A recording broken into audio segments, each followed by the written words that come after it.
Dalam pengetatan PPKM akan dilakukan di Kota Palembang, sejumlah tempat usaha akan dilakukan pembatasan, diantaranya mal, rumah makan atau restoran, serta tempat hiburan lainnya. Tentunya dengan hal tersebut akan berdampak dengan pendapatan para pengusaha itu sendiri. Menyikapi penerapan pengetatan PPKM di Palembang, Apindo selaku organisasi para pengusaha di Palembang menginginkan agar PPKM yang diberlakukan tidak menjadi kriminalisasi bagi pengusaha dengan melakukan sosialisasi secara jelas kepada pengusaha.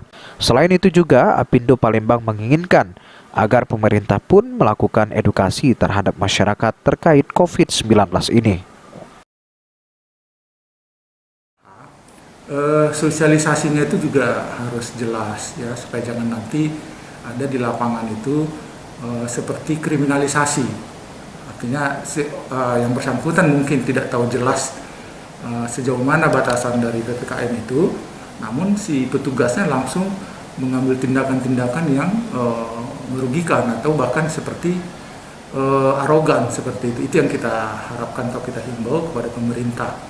Nah, terus kami juga dari pengusaha sebenarnya, pemerintah jangan hanya fokus kepada pencegahan, namun ada juga edukasi ke masyarakat.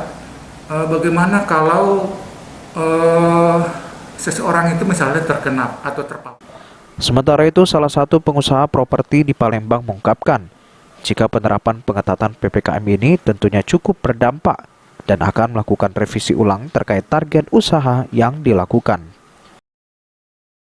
Terutama di bisnis properti ini, ya sedikit banyaknya pasti akan adanya dampak ya, bahwa dampak pembatasan kegiatan masyarakat ini juga akan mengurangi atau kami sedikit banyak mereview ulang atau mengkoreksi target bulanan ya, bulan ini, dan kami berharap nanti di bulan ke depan setelah PPKM ini berhasil ya dilaksanakan, kami berharap nanti industri properti akan lebih giat dan tumbuh.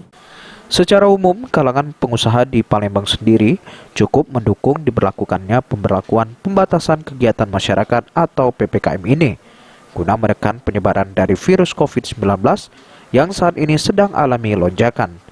Firman Hidayat, PAL TV.